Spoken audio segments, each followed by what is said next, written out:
Bago pa nga magmahal na araw, umalis na nga ako ng bahay dahil nga may racket tayong pupuntahan. Dito nga pala to sa may Nueva Ecija at dito nga tayo ra-racket sa friend ko. Marami nga kasi nakabook sa kanya na nagpapa-reband, nagpapa-hair color, nagpapa-treatment, kaya naman kailangan niya ng tulong. At dahil nga medyo malayo pa yung mga event ko, heto, bumiyahi ang team natin papunta dito sa Nueva Ecija. Charot!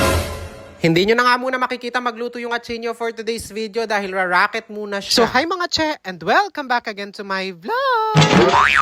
Bali ngayong araw nga pala na to, bumiyahi nga pala ako papuntang Nueva Ecija dahil kailangan nga ng backup ng friend ko at sabay-sabay nga yung mga nagpapa-reband, nagpapa-hair color at nagpapa-treatment sa kanya. Sa totoo lang, hindi nga daw niya ako masusundo dahil nga sa sobrang dami ng nire-reband nila ngayon. So bali ang mangyayari, dadaretso nga muna ako doon sa bahay ng kapatid ko sa may Ahen at doon muna ako magstay tapos kinabukasan na nga nila ako susunduin. Bago pa nga ito mag-Holy Week at hindi naman traffic, kaya naman mabilis lang ako nakarating sa bahay nila. Pagkadating ko nga yung pamangkin ko, heto, sumalubong na nga sa akin. Yung pamangkin ko na to, katumbas ng 10 yung kakulitan, kaya naman binabantayan ko.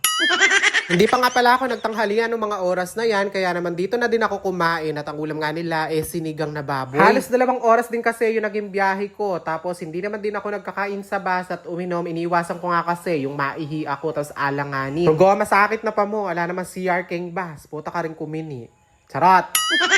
So fast forward, kinabukasan, maaga nga nila akong sinundo at ito, nagluto na nga yung friend ko na nga almusalin namin dahil nga maraming gawa. Hindi ko na lang nga alam mamaya kung makakangiti pa kami sa pagod. Tignan nyo naman, masaya po.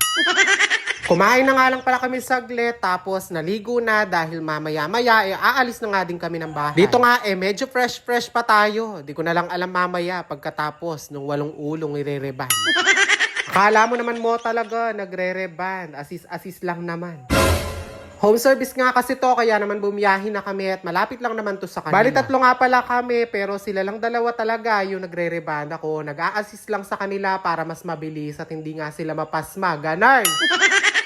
Tapos, ito nga pala yung first client ng friend ko. Kulot yung buhok niya at natural yan, pero uunatin nga daw niya. Bali, ang ginawa niya, binawasan nga muna, tinanggal nga yung mga split ends. At pagkatapos, heto, lalagyan na nga siya ng mayonnaise. Charot!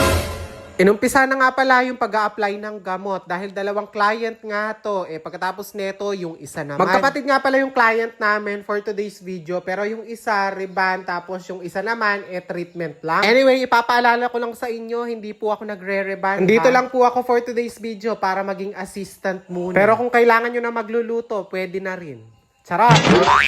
Sa totoo lang, sobrang hirap talaga nung ganitong trabaho kasi pwede kang mapasma. Kaya naman kapag kailangan na nila magbanlaw, minsan tumutulong nga ako. Nagpapakulay nga din pala yung client namin na to, tsaka yung isa. Kaya naman, ayan, ginagawa na rin siya. Kaya naman sa lahat ng gusto magpa-reband, magpa-hair color, magpa-treatment, located nga pala yung friend ko sa may Aliaga, Nueva Ecija. Ilalagay ko yung page niya sa may comment section. Pwede kayong magpa-appointment sa kanya. Pwede kayong pumunta sa bahay niya at doon na lang magpagawa or pwede rin naman kayong puntahan.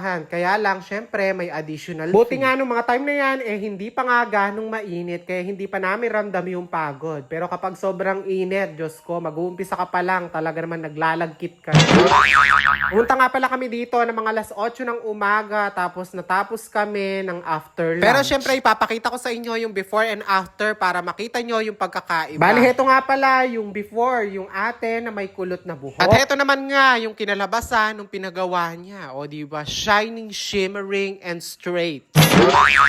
Anyway, hindi ko alam na hindi ko pala na-videohan yung sa kapatid niya yung before niya. Pero yan muna yung buhok niya bago nga siya magawa. Tapos, ayan na nga, yung after treatment. O diba, sulit na sulit naman talaga yung ibabayad mo kasi gaganda yung buhok mo at gaganda ka rin for sure.